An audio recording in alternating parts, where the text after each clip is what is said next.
There's this book by internet scholar Safia Noble called Algorithms of Repression.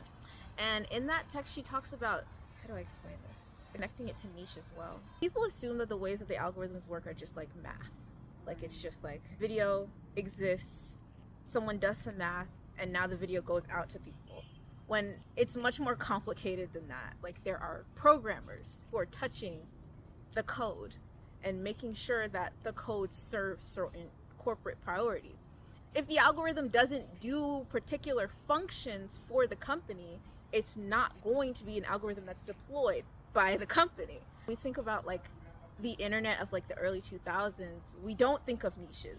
We think about just like this wide open space where people are posting 9cat and like cat memes and family videos. Ryan Higa's making skits. Like it's just this really free place. The existence of a niche was an explicit creation. An important example of this is YouTube, a platform that has been transformed through gradual development of their algorithmic recommendation systems. So recommendation systems are meant to filter and deliver content to users based on various parameters that are decided upon by programmers. These parameters are meant to capture an understanding of user behavior and values. So originally, YouTube recommended videos to users based on a few different metrics. Before 2008, videos were recommended to users based on a site-wide calculation of what videos on the platforms had the most views. So purely based on views. In 2008, YouTube launched their first recommendation algorithm that functioned to recommend videos to users within categories of videos that they had previously watched. So if you had just watched 9cat, YouTube might recommend to you next the SpongeBob dance.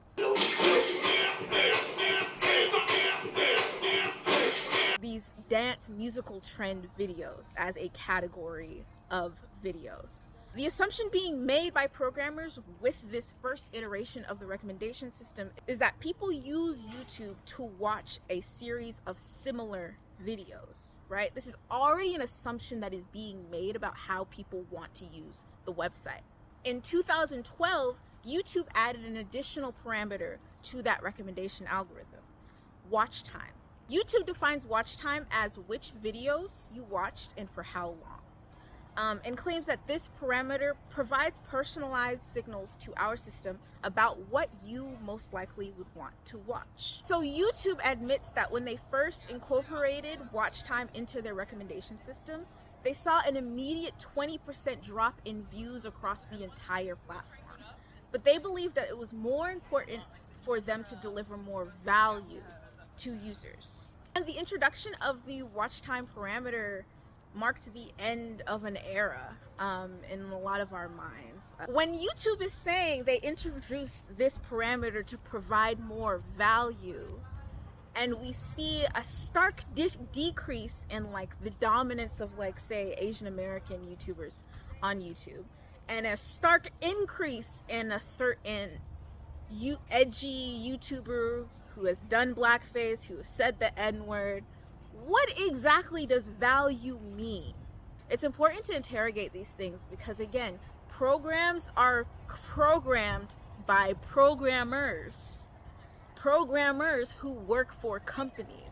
So we can't think about algorithms as something that is neutral, as something that is just math and technology. It is something that has a human hand on it. When people are talking about different shifts too in how social media platforms work, it's actually important to like sit with those observations and try to create ways of understanding whether or not that's true, because we'll never get that information explicitly from the tech companies who are making these realities exist. Websites like TikTok and YouTube have a vested interest in you giving them the benefit of the doubt at all turns. But that's dangerous, especially as we see billionaires like Elon Musk rising into prominence and taking control of entire social media and communication channels. We cannot be taking these people at face value. We don't have the luxury to do that.